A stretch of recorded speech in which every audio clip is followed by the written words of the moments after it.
नमस्कार विद्यार्थियों, आज हम 1909 का भारत परिषद अधिनियम के बारे में चर्चा करेंगे। 1909 का भारत परिषद अधिनियम या मार्ले मिंटो सुधार के रूप में जाना जाता है।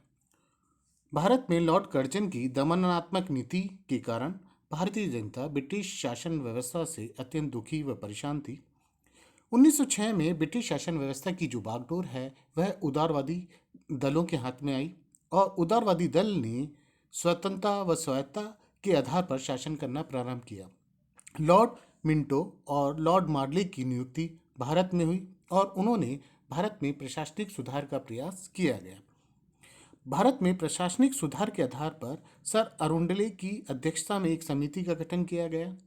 1906 में सर अरुंडले की समिति ने अपनी रिपोर्ट प्रस्तुत की और इस रिपोर्ट के आधार पर 1909 में ब्रिटिश संसद में एक अधिनियम पारित किया गया जो भारत परिषद अधिनियम या मार्ले मिंटो सुधार के रूप में जाना जाता है। आज हम 1909 का भारत परिषद अधिनियम या मार्ले मिंटो सुधार के प्रमुख बिंदुओं पर आपसे चर्चा करेंगे। केंद्रीय एवं प्रांतीय विधायी परिषदों का विस्तार। इस अधिनियम के द्वारा केंद्रीय विधान परिषद में सदस्यों की संख्या 16 से बढ़ाकर 60 की गई। प्रांतीय विधान परिषद में सदस्यों की संख्या 20 से बढ़ाकर 50 की गई।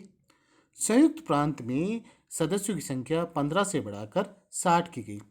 इस अधिनियम के द्वारा ये भी बात रखी गई कि यदि प्रांतों की सीमाओं में यदि कुछ परिवर्तन होता है तो विधान परिषद की सदस्यों की संख्या में भी परिवर्तन किया जा सकता है। अगला, विधायी परिषदों के अधिकारों में वृद्धि। इस अधिनियम के द्वारा केंद्रीय एवं प्रांतीय विधायी परिषद के सदस्यों को कुछ अधिकार दिए गए। अब सदस्य प्रश्न पूछने का अधिकार रखते हैं, बजट पर बहस करने का उन्हें अधिकार प्राप्त हुआ, साथ में विधेयक का प्रस्ताव पेश करने का अधिकार भी उन्हें प्राप्त हुआ। केंद्रीय विधान परिषद में सरकारी बहुमत। केंद्रीय विधान परिषद में कुल सदस्यों की संख्या 69 थी और 69 सदस्यों में 37 सदस्य सरकारी सदस्य थे, 5 नामजद गैर सरकारी सदस्य तथा 27 निर्वाचित सदस्य थे और इनकी कार्य अवधि 3 वर्ष थी। प्रांतीय विधान परिषद में गैर सरकारी बहुमत। प्रांतीय विधान परिषद में सरकारी सदस्य व नामजद गैर सरकारी सदस्यों की संख्या बहुमत से अधिक होने के कारण प्रांतीय सरकार अपनी इच्छा अनुसार कानून का निर्माण कर सकती थी। उन्हें पूर्ण व स्पष्ट बहुमत होने के कारण वह किसी भी विधेयक को कानूनी रूप आसानी से दे सकती थी। कार्यकारिणी परिषद में भारतीयों की नियुक्ति एवं विस्तार। कार्यकारिणी परिषद में भारतीयों की नियुक्ति की गई। गवर्नर जनरल की केंद्रीय कार्यकारिणी परिषद एवं प्रांतीय कार्यकारिणी परिषद में अब भारतीयों को नियुक्ति का अधिकार भी प्राप्त हुआ। सांप्रदायिक निर्वाचन प्रणाली का प्रारंभ। 1909 के अधिनियम के द्वारा मुसलमानों को पृथक सांप्रदायिक प्रतिनिधित्व प्रदान किया गया व उनकी संख्या के अनुपात से अधिक उन्हें प्रतिनिधित्व दिया गया। अगला, सीमित तथा भेदभाव पर आधारित मताधिकार। इस अधिनियम के द्वारा मताधिकार अत्यंत सीमित व भेदभाव पूर्ण पर आधारित था। मुस्लिम व गैर मुस्लिम व्यक्तियों के मताधिकारों की योग्यताएं भी अलग अलग निर्धारित की गई। अगला, उम्मीदवारों के लिए अनावश्यक रूप से कठोर व भेदभावपूर्ण योग्यताएं।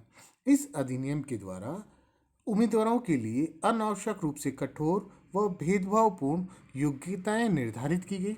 साथ में शासन को यह अधिकार दिया गया वह किसी भी उम्मीदवार को उसकी उम्मीदवारी से रोक सकता है। अगला,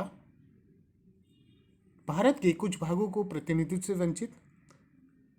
इस अधिनियम के द्वारा उत्तर पश्चिमी सीमांत प्रांत, कुर्ग, अजमेर, मेरवाड़ा जैसे क्षेत्रों को सीधे गवर्नर जनरल के हाथों में सौंपा गया और इन्हें प्रतिनिधित्व से वंचित किया गया।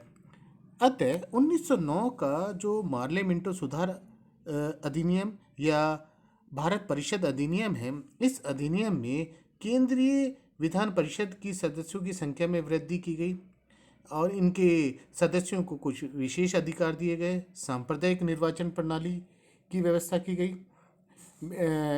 इनके उम्मीदवारों के लिए योग्यताएं निर्धारित की गई और भारत के कुछ भागों को प्रतिनिधित्व से वंचित किया गया। इस अधिनियम की प्रमुख लक्षणों के रूप में दिखाई देते हैं और ये 1909 का जो अधिनियम है भारतीय प्रशासनिक सुधार का वह अधिनियम है जिसने आगे चलकर भारतीय व्यवस्था को परिवर्तित करने का प्रयास किया। आज हमने इन अधिनियम के प्रमुख लक्षणों पर आपसे चर्चा की।